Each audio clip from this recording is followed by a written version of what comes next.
We've been crying over here, folks. Just received word from a group of ladies that had been telling me about how they came all the way from Indonesia to the United States.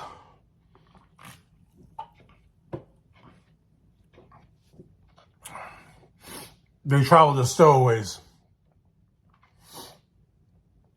They had to do all sorts of things to get from the West Coast to Norman, Oklahoma, where they were supposed to make everything happen, and they did. But one thing that they couldn't do is they told me a story, and it goes a little something like this. They found Jesus, Yeshua, the Messiah, the Lamb of God, who gives his blood to save us from sin. They found Jesus. They were a family of Buddhists. They found Jesus because their grandfather, mistakenly, I don't know how, got his hands on To Hell with the Devil. They put it in. It was a cassette. They thought it was Buddhist chants. Their grandpa had left to fish. They put the cassette in. They were ready to say,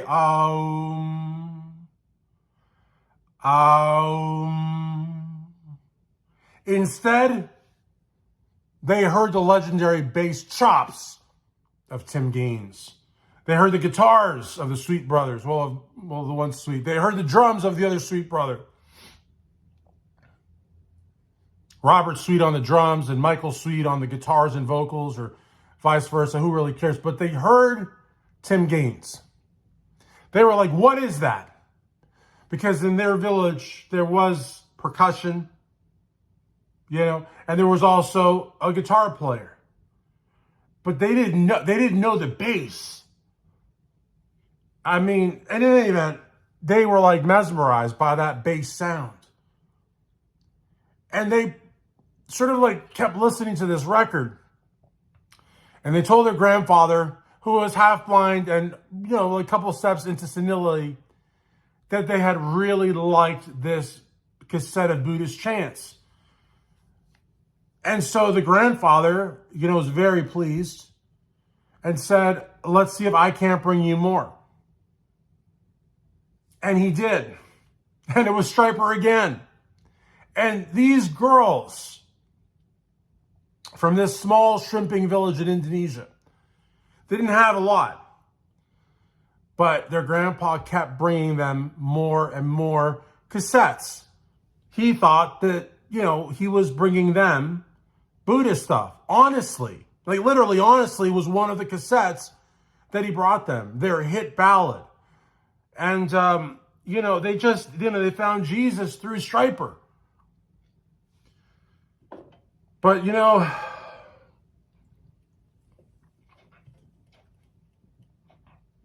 as a lot of times is the case with fans that find the Lord through Stryper, they're consumed by passion and faith, and they want to go out and do good works, but they get baptized, and then, they continue their biblical research. And at one point, they reach a point where they feel like they know God. And they're like, there's got to be more. This can't be it. Like, what's the book after Revelation? And there's no book after Revelation. That's it. And they're like, and they want Stryper is really what it is. Like, they found God. They love God. They hug God. But they're like, God, you're going to be here for a while. I want to go catch a Stryper concert. And the band may not like that, but it's the case. A lot of people, Jesus is cool, but he's not rocking like Tim and Oz and the Sweets. Who doesn't like sweets? I know I like sweets. I'm a fat man. I love sweets. So these sisters, they got to boring Los Angeles. They got to Los Angeles, but Los Angeles in 2024, it's a dump. The big hair, the leather, the spandex, it's all in Norman, Oklahoma. So they went to Norman. And once there, everything worked out. But it's not the end. They suddenly found themselves in a great spot. Because their senile grandfather, okay, was actually the son of an American GI that was over there in World War II. And part of his family had come over here and they had settled in the hot city of Norman, where everything goes. What happens in Norman stays in Norman. So when these girls made it across, that's why they had to go to Norman. And the family reunited and they had everything they wanted except for one thing. They had not seen Stryper. Like I said, they met God and they liked God and they, talked to him from time to time, but they wanted to see Stryper. When they discovered the band, they were maybe 13, 14 years old, but these girls were now women in their mid-20s, if not their late 20s, I don't know. And they wanted to see Stryper. So what did they do? I mean, they look good. 27, 28-year-old women, prime of their life. They got really cool outfits on. They did their hair up. They got the nails. Nails now cost a fortune. And I don't want to objectify them, but they looked kind of like the models on the Cinderella videos. I mean, like that good. I mean, they were, looking good. Not like Motley Crue groupies. I mean, they looked really good. And on top of that, they had the Lord. They all had their crosses, But I spoke to those ladies before they went out. Because I own a store that passed by to buy some prophylactics.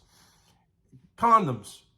Anyway, so when they came in, I said, where are you ladies headed to? And I knew where they were going. They'd been talking about this for quite some time. And I said, tonight's the big night, right? And they said, yes. By the love of the Lamb, yes. And I said, cool. And I said, you want Trojans or Durex? And they said Trojans, and I sold them to them. And as they're walking out the door, I say, what are you most excited about? Thinking they're going to talk about to hell with the devil. In God we trust. Or even honestly, but no. They said, finally, we have crossed the Pacific. We have crossed the United States. We have found work and we have found our way. But we still have not met Tim Gaines. And I said, oh my gosh, you guys are going to be in for a shock, but I didn't want to say anything. And I thought maybe they wouldn't notice.